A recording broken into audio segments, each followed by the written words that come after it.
Welcome back to my channel. आज मी तुमच्या समोर देवाचे वास्तव ही कविता सादर करणार आहे। काही लोकांची देवावर श्रद्धा नसते तर काही लोकांची असते। आज मी तुमच्या समोर माझ्या मनात देवाबद्दल स्थान काय आहे ते स्पष्ट करणार आहे। कवितेचे नाव देवाचे वास्तव।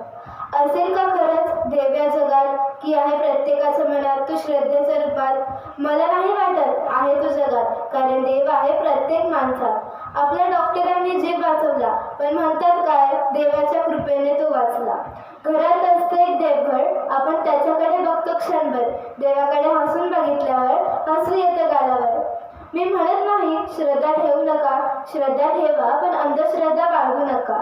काही लोकांचं देवाशी असतं आतून नातं, पण फक्त मूर्तीकडे बघून देवदेव करायचं नसतं। जे जवळ आहेत त्यांचंही नातं जपायचं असतं। वृद्ध माणसांना तोच असतो नाद, गातात देवाचे गीत, त्यांची आणि देवाची असते एक वेगळीच प्रीत। देव आहे का नाही माहीत नाही जगात, पण थोडी श्रद्धा ठेव, त्याला जागा देऊया आपल्या मनात। थँक्यू।